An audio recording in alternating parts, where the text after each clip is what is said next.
Hello and welcome to She Leads Collective podcast. I'm Mary Gregory and I'm so glad you're here. This podcast is a space for honest conversations about what it really means to lead as a woman today and how we can all show up with more courage, care and clarity. You'll hear from inspiring women, powerful allies and bold truth tellers who are changing the game, not by playing tougher, but by leading smarter, softer and stronger. Hello and welcome to today's episode of the She Leads Collective podcast. What if the most empowering act of leadership isn't at work, but in how you manage your money? My guest today is Diane Watson, award-winning financial advisor, entrepreneur, and author of She Can Prosper, a brilliantly practical and empowering guide to help women take control of their finances at every stage of their lives. Founder of She Can Prosper, Diane is on a mission to challenge the outdated narrative that says women shouldn't or can't take the lead when it comes to money. Her own journey is proof that financial independence isn't about where you start, but how you choose to show up. So in this episode, what we're going to explore is why so many high-achieving women still delay financial planning, the risks of abdicating financial responsibility in a relationship, and how to shift your money mindset and develop lifelong financial confidence. Whether you're in your 30s, juggling business and family, or rethinking the next stage in your 50s, Diane brings a powerful blend of real-life experience, professional insight, and actionable advice. So let's talk about money, not as a source of stress, but as something that can empower us and enable our freedom. Diane, it is so good to have you here today. Thank you for giving up your time. Well, I'm delighted to be here and talk about something that's so important. It is so important. And yet, we all have different stories going on about money. And I know I was brought up in a house where my mother used to say, oh, it's rude to talk about money. So, that completely limited the conversation around it. But you do an incredible job supporting women, and you're definitely on a mission to empower women financially. But let's talk about you, first of all, and a bit about your own personal story. So, was financial planning something that you thought you'd end up doing when you were growing up? Did you actually imagine you were going to do it? What actually led you to being a financial planner and doing what you're doing now? Well, I had no mind around being a financial planner when I was growing up. In fact, I decided quite early on in my life that I was going to be a vicar or a hairdresser, and I know those professions are very different. But financial planning definitely wasn't on the agenda.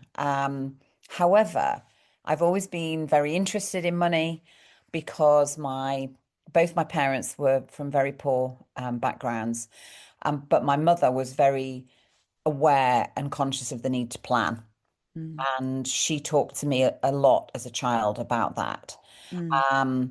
And also, my father was in the building trade. He was quite a militant shop steward. So he was out on strike quite a lot. So my mother, drummed into me from an early age that one should be responsible for one's own financial security and not rely on a man.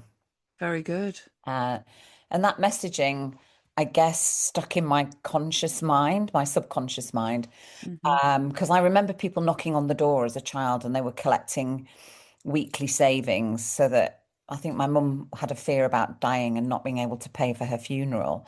So it was just always there, and she managed the money. But she was a great role model. She was a fantastic role model, and not everyone had that role model from the age where we were brought up, for sure. So it sounds like she had a real influence and shaped your attitude towards money. What were some of the early financial risks or decisions that you made that helped you build your own confidence? So I left university. I mean, going back to what we talked about, not really minded about where I wanted to end up.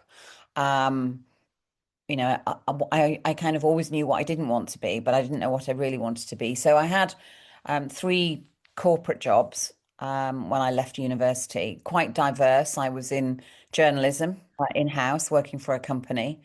Then I moved into training, consultancy, and then latterly sales, selling training and consultancy.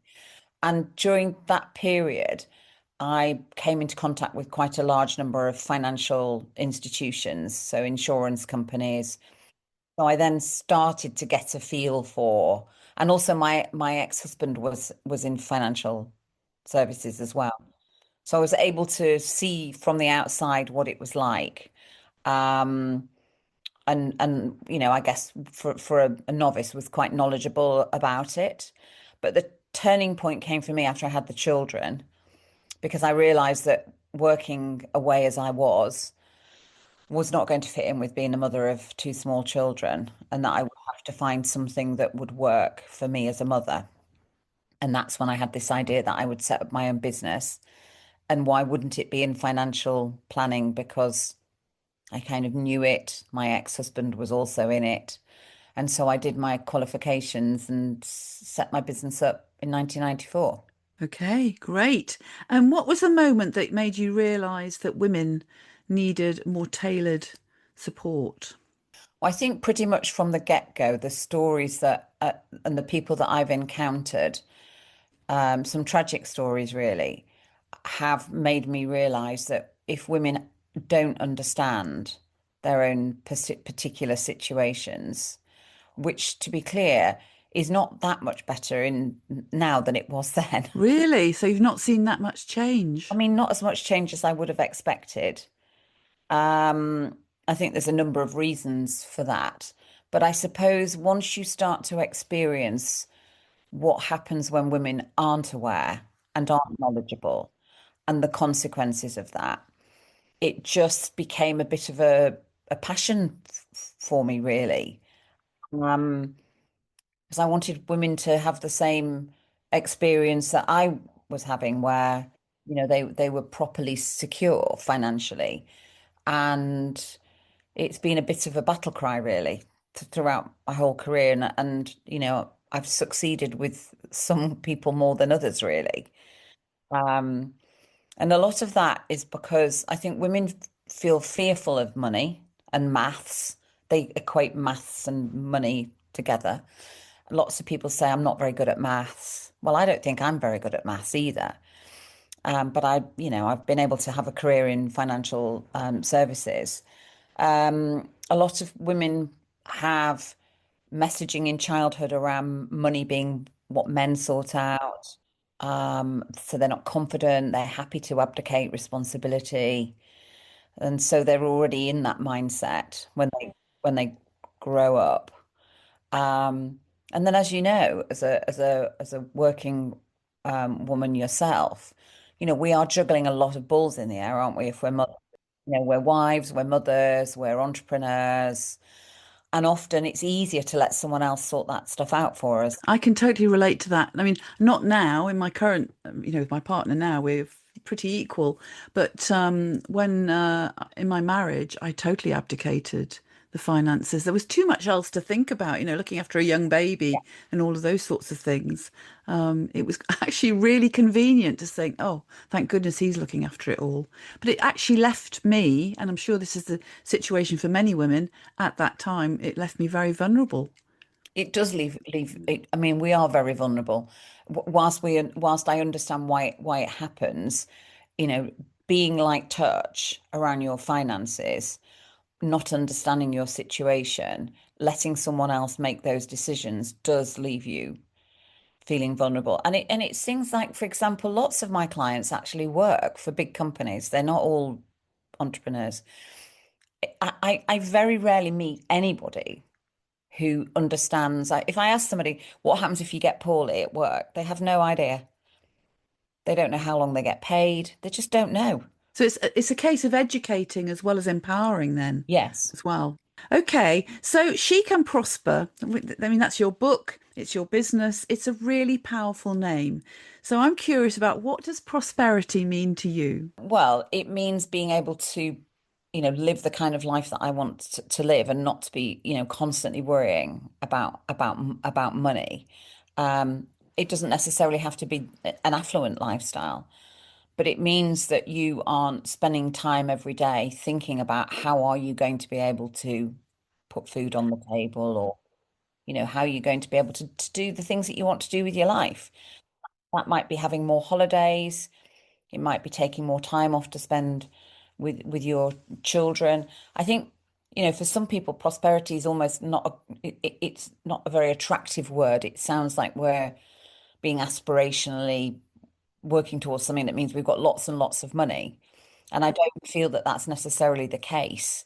Because there's something about wealth and being rich. You can be emotionally rich as well as financially rich. There are all sorts of different types of wealth, aren't there? It's not always related to Yes. finances.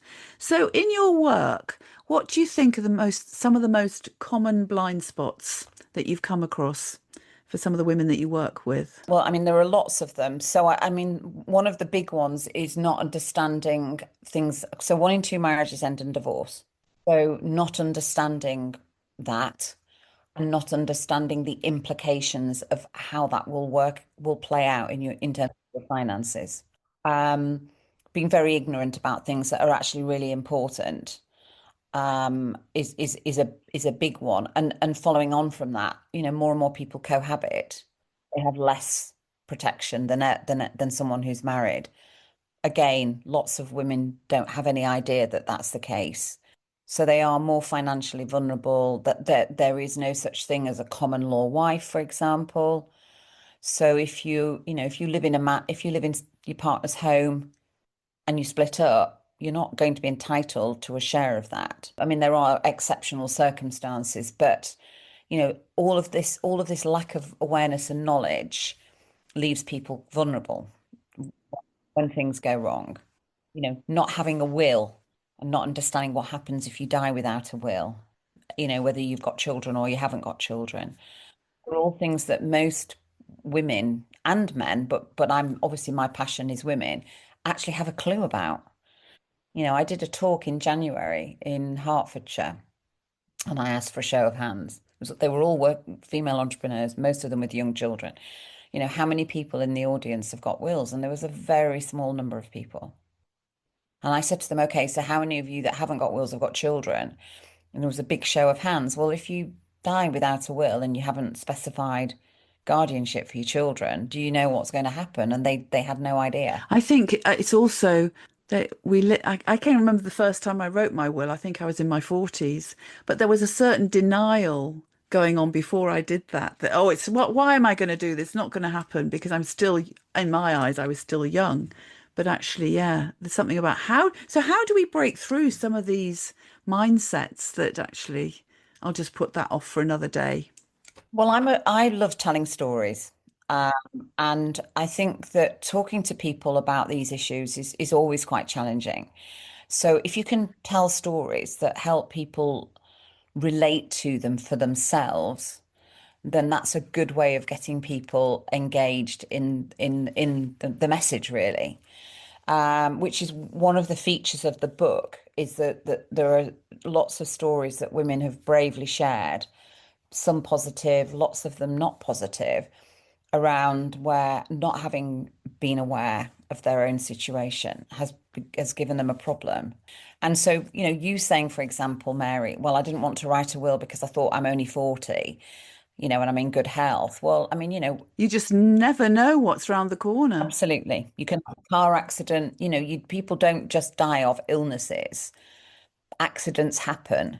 So trying to help people understand that making a comment like that, which they, in all good faith, they believe to be true. I don't think there's anything wrong with me. I'm not going to die at the moment. I'm only 40, is not necessarily a very good way to view things. And so, one of the stories that I've used a lot in the last few years, I mean, it's the Kate Garraway story, because Of course. her husband gets COVID. He's not old. She doesn't have power of attorney. She can't access any of his finances. She's in a real pickle. Um, and she was in her 50s when that happened. So again, people saying, well, powers of attorney are for when you get really old and you might have dementia. Absolutely not. And if you can share a story like that, that people can think, oh yes, I can see that. Yes, and what I get as well is it's about being responsible, but it's also thinking about what she must have been going through when her husband was dying. And then on top of that, she didn't have any access to anything to be able to sort anything out. That almost added to the stress that she must have been going through at the time. I mean, 100% that would have made things a lot worse.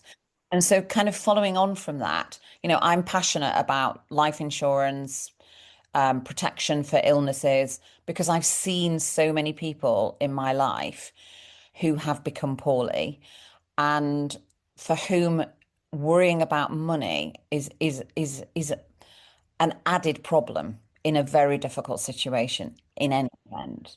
So some of the stories in the book are women who've shared their experience. And, I do a lot of work here in Yorkshire with a charity called Maggie's, but they're all over the country. And they build centres in near hospital oncology units. And they were telling me that, for example, during the cost of living crisis, some of their patients who were self-employed and therefore, anybody that runs their own business is more vulnerable, right? Someone that works for a big corporate. They were saying they weren't sure they could keep all the chemotherapy going because they needed to get back to work. If you can sort of share a good experience or a bad experience for somebody with other people, it can really be a bit of a light bulb moment for them. I think because it isn't front of mind, is it, most of the time? So we've talked about power of attorney, we've talked about writing wills. What's one small financial habit that women could start today that's really easy and really doable that they could, they're listening to this podcast, they could start it today? Well, I mean, the first thing for me that my big thing is are you going to is your family going to be okay? Are you going to be okay if you're ill or you die? Because, planning and putting money aside for the future is important, but if you're not able to work, you're not going to be able to do that. And it's very cheap to put life insurance in place.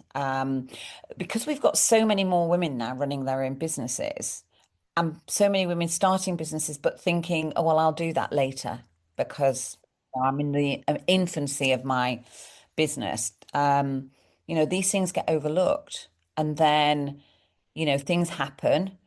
So, a good sort of look at what would happen and put some stuff in place that would really, really um, make a difference. I've just been to the gym this morning and I've been told about a young woman in her 40s who's just had a stroke. And because she had some critical illness cover in place, there's a quite a large amount of money that's going to really make a difference. So that's important, definitely. I think understanding your numbers, looking at what you're spending and getting into the habit of putting money aside. So keeping living to your budget and living to your means. Definitely, definitely.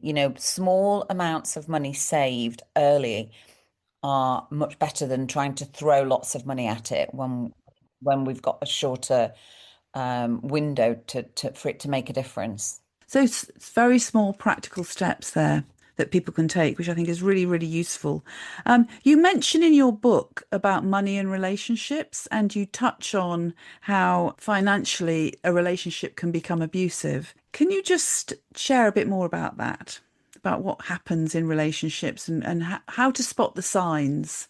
Yeah, I mean, money is obviously can be used as a coercive control. So I think any woman that is not involved in her own financial planning and situation is making herself vulnerable to somebody taking advantage of her. And I've had situations where I've had friends and clients where the husband has had a gambling problem. Um, he's remortgaged the house without them knowing about it.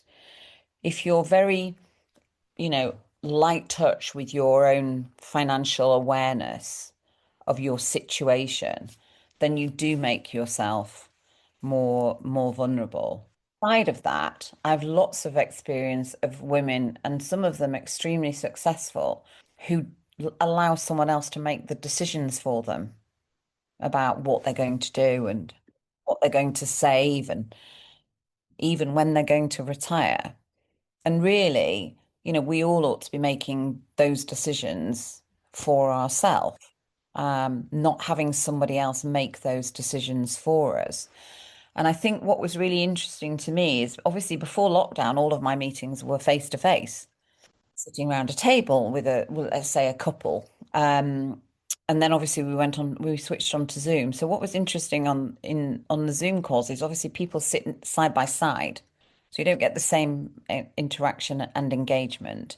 And most of those conversations during the lockdown period and beyond, because a lot of those calls have stayed as online calls, the husband or the partner, the male, let's say in the relationship, is doing all the talking and making all the decisions, and the female is just sitting there, not really saying very much, and I found that quite disappointing, really. We have a lot of relationships where it's not equal in terms of financial planning. So something about how do you get it onto an equal footing? If it's not equal, how would you suggest you shift it? Well, you have to be, you have to have difficult conversations, but you also need to be more mindful of your own situation. Because if you're letting somebody else manage all of that for you, you are putting yourself in a vulnerable situation. So you need to know, I mean, there's this whole debate about joint accounts, single accounts, how people roll, um, what works best in relationships. You definitely need to know what's coming in and out of your household and have a say in how the money is going to be spent. So work collaboratively together on your finances is what you'd recommend. I mean, definitely. And you would be shocked at how many women I meet who are their marriage has failed or it's failing. And they say, I have no idea about anything. I don't know how much money we've got. I don't know how much money he earns. I'm clueless. I don't know how much the mortgage is, So when they come to you, what's your advice to them then? but they need to go away and find out. Yeah. You know, um, I mean, if they are getting divorced, then I obviously work with some very, very good divorce lawyers that can help them with that. What happens when relationships break down is I mean, and I've been divorced myself, so I can speak from personal experience, is, money becomes a very divisive issue.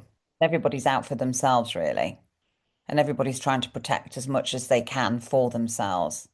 Um, and there's a lot of ignorance around how divorces play out in terms of who gets what and how it works. So, you know, I'm always encouraging people to go and have an hour's worth of advice with somebody to just understand how it's going to work out and what information they're going to need.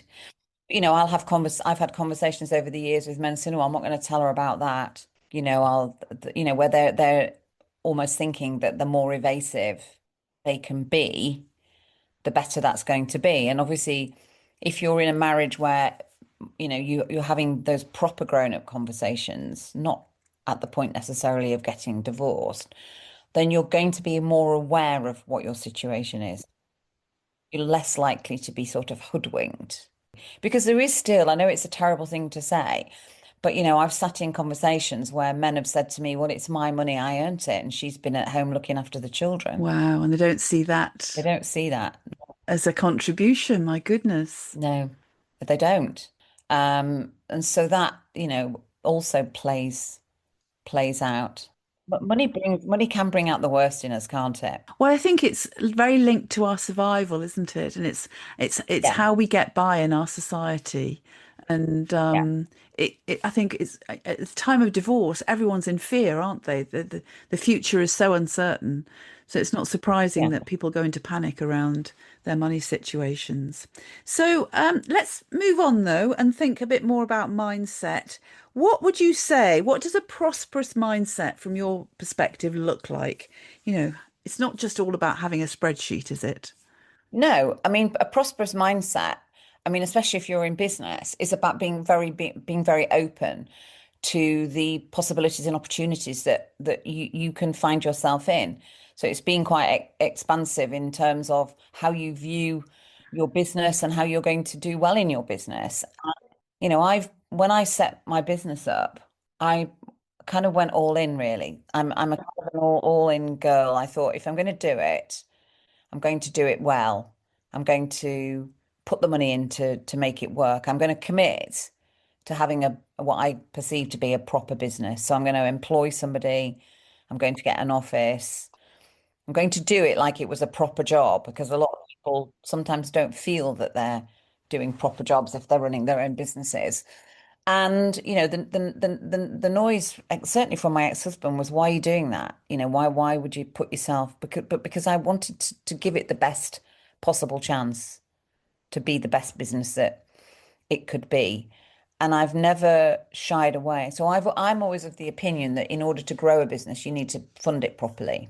And that kind of mindset has worked for me, and I've seen it work, for other people. But you need to be brave and you need to be bold to do that. And a lot of that does involve understanding, the numbers of your business and what you want to get out of that business. Because, let's be realistic. Some people go into business and they're very happy just to poddle along and, have a small business. It's not for everybody. I suppose it absolutely depends on what you individually want and what your own ambition is, really. And some people will choose to stay employed throughout their lives and love that. And other people want to be more independent. Some people want to build a huge multi-million business. Other people just want to have something that gives them a lifestyle choice. So there are different things that motivate different people. Well, yes, absolutely. But it's about understanding what your motivation is for you, your business, isn't it?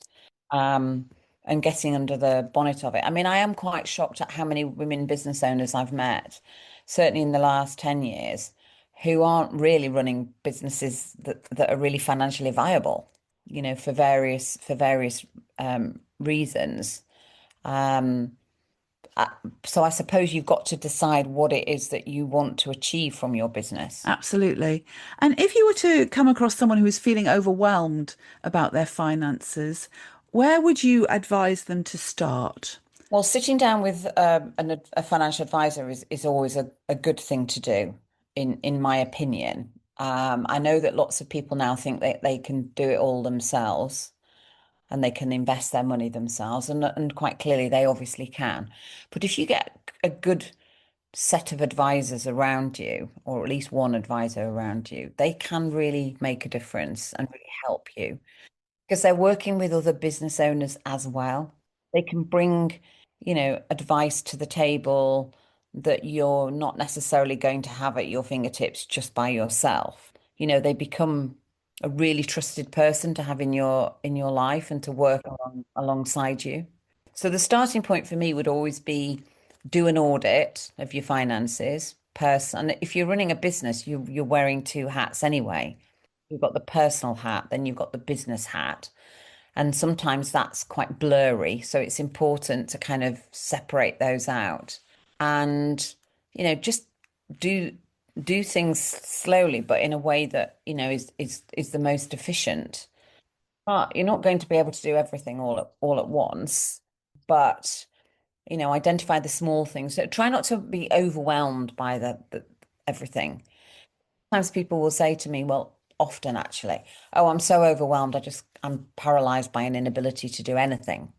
And I completely get that. But you can make small things happen and start the journey. Just start is what I'm hearing, and small steps. And is it ever too late, Diane? I mean, it's never too late to do something. Obviously, the earlier you do something, the better, because for every 5 years that you delay making a decision to save, you have to double the amount just to stay the same. So what does that, I'm trying to work what that looks like. So Let's say, I don't know, let's say you wanted a pension fund of £500,000 when you retired. And in order to do it, and you're 30 and you sit with your financial advisor, he says you need to put £100 a month into your pension. I don't know what the number would be, but let's say if you don't take advice at that point and then you're 35, you're going to have to put £200. oh, wow. Gosh, that is quite a dramatic difference, isn't it? Which means by the time you're 40, it's £400 a month. So smaller amounts earlier are better and more manageable. And then it's about, obviously people will say to me, well, I'm not going to worry about the future because, it's in the distance and but it's amazing and you will concur with this how quickly you get old, right? Oh, completely, completely concur with that. And one of my favorite lines is, I've never met anybody that I've worked with who's ever said to me, I am so disappointed that I've got this pension fund ever. Because quite clearly, we're all living longer and, you need money to live on in retirement or in semi-retirement. So always put something away, even if it's just a small amount, just put something away. Yeah, just try and work smarter with your money. I mean, a really good example of this is I've worked in offices with people my whole career. How many people waste money on coffee, lunches? I've always taken a salad to work. And people are going out and they're spending £7 a day. Guilty. I love a Pret. When you add that up, Mary, and it's a lot of money over a year, when stakeholder pensions were launched in the early 2000s, I think, they ran a series of articles where they said, give up your coffee every day.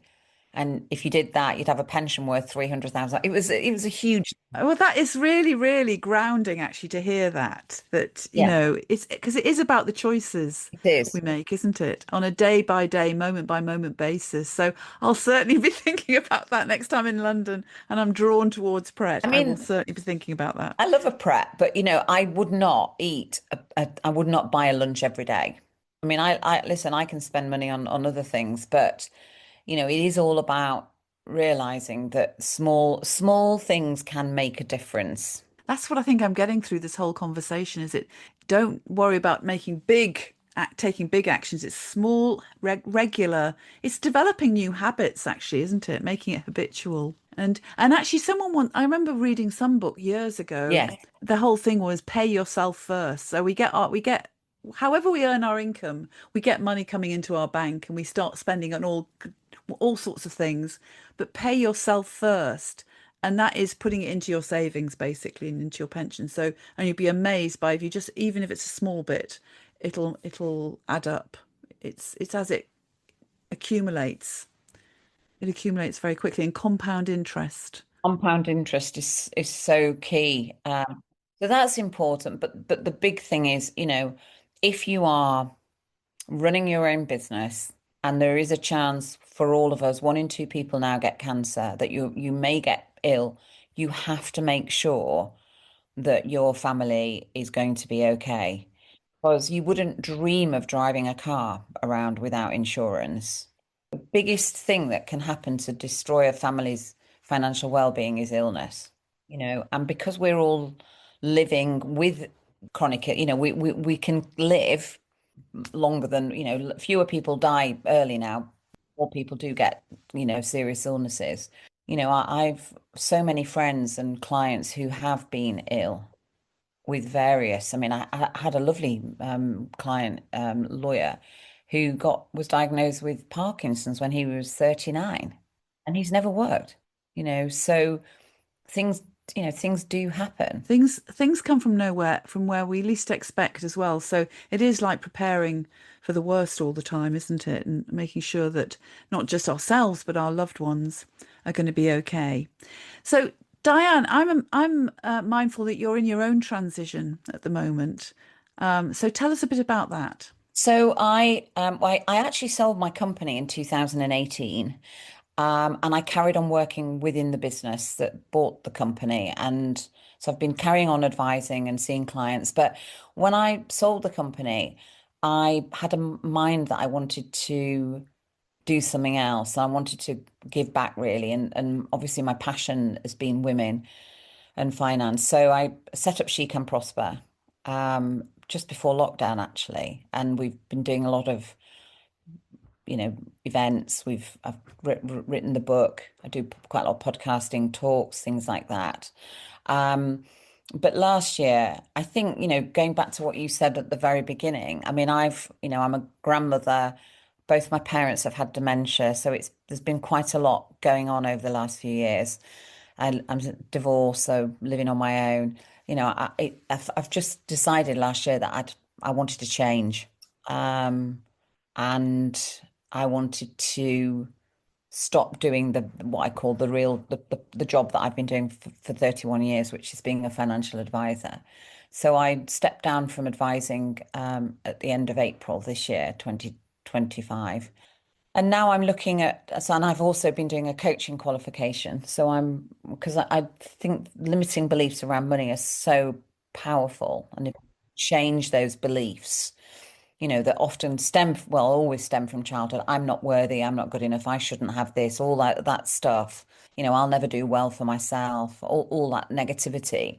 So I've done that, and I'm currently looking into um, converting She Can Prosper from a limited company into a community in interest um, organization, so that I can qualify for funding and take the work that I've done into the community where women who wouldn't otherwise be able to afford to pay for training, coaching, whatever, to give something back really, because it is something that, is so important to me. That is fantastic. What a thing to be doing. That is great. And how far along are you in that process? So well, the coaching qualification's done. I'm just in the process of setting it up. And that's the easy bit. Then obviously the next step is to look for funding. I'm quite confident about that, because I think there's a great message out there. And I'll be reaching out to organizations who would work with the kinds of people that would benefit from it. Um, and I think that there is more of a mind now around the sort of stuff that I'm doing than there was before, definitely. Somebody said to me when I wrote the book, why the hell have you written a book about helping women become more financially empowered? And I said to the man who said that, because people like you are asking that question, you know, um, and that's that sort of dismissiveness, which I have had from a lot of my male cohorts, is exactly the reason why, I'm so interested in it. And as you're just hearing you talk, it won't just benefit the individuals who come for the coaching, those women who can't afford it, who come for the coaching. It'll benefit the whole of the community, Mm. for women to be more financially savvy and more financially empowered. Definitely. And their children as well. Yeah, Um, if you had my daughter on this podcast, she would say that she has benefited from having, a very strong maternal grandmother in her life, who again gave her all those messages about being confident and, being in control of your money and all that sort of thing. And then obviously myself. And I think there's something that, that appeals to me. If we can engage more women to be creating the next generation of confident women. completely. Yes. So it's because so much of it has to do with our upbringing. So much. And I mean, your story at the beginning about your own mother and how she was and the influence she's had on you, and how you are an empowered woman financially as a result of what she started, the seeds that she sowed. And that was all because she lived in fear. I mean, my mother was the eldest of 9 children, lived in Liverpool, born in just in 1932, lived in abject poverty, really. 9 children. My grandfather was a merchant seaman. There was no money, and no new clothes. Shared a bed with a sister. It was pretty awful. And she was determined from when she met my father that they were not going to have that life, and her children were definitely not going to have that life. And I didn't really appreciate it until much later. In fact, much of what she did, I only appreciated when I started doing my talks, and I was working with Stacia. We were putting together stories that we could share that people would be interested in around understanding more about why they needed to be more financially empowered.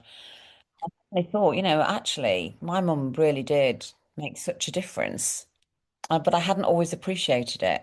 Very powerful. It just shows you as a parent, you're such a role model for so many different things. And our finances is one of those foundations to us being able to not just survive, but thrive in this world, aren't they? Yeah, I mean, I see examples in people I know where you can see that intergenerational trait of whatever that is to do with money, maybe not owning a home, therefore your children don't own a home, where you're setting you're the role model for what happens down the line. Um, so it's very, very important that we as parents understand that. And I think my daughter alludes to that a little bit when she does the forward in the book, because she feels that she does quite a lot of that with her friends. Well, it's wonderful. She does the forward in the book and she's passing the message on to her friends Yeah, as well. So, finally, what does prosperity make possible for women, do you think, beyond the numbers? I think it gives them choices to do many different things, which without it you don't have. And with choice comes power, of course, doesn't it? Choice comes power, totally. Yes. The power to say yes to things, the power to say no, but the confidence that prosperity brings to you in terms of you being able to make good choices for yourself. Really, really powerful message that you've brought today, Diane. Thank you so much. How can people connect with you? So people can connect with me through www.shecanprosper.com. That's the best place to connect with me, or they can find me on LinkedIn or Instagram, Facebook. I'm on all of those platforms. They can go and buy a copy of the book. Of course, They yes. can That's get on Amazon. on Yeah. Amazon. It's in various bookshops. They can reach out to me anyhow, and I'm happy. I'm doing quite a lot of talking at the minute. So if people want, to me to come and do a talk, anything like that, yeah, very. Diane, thank you so much for joining me today and for sharing not just your expertise, but also your mission. I think you've left us with a really powerful reminder that your message is about financial empowerment. It isn't just about the numbers, it's also about taking control, creating choice for yourself, building your confidence, and ultimately developing freedom. And to the listener, to you, the listener, whether you're starting to just think about your financial future or you've been putting it off for years, this is your invitation to begin. It's never too late. Thank you once again, Diane. Thank you, Mary. It's been a pleasure. Thank you so much for listening to the She Leads Collective podcast. If this episode resonated with you, follow the show or share it with a friend and leave a quick review below. Or leave us a comment. Change happens through conversation, so let's keep this one going. Listen out for the next episode and join me as we keep lifting the lid on the stories that matter. Take care and keep leading with heart.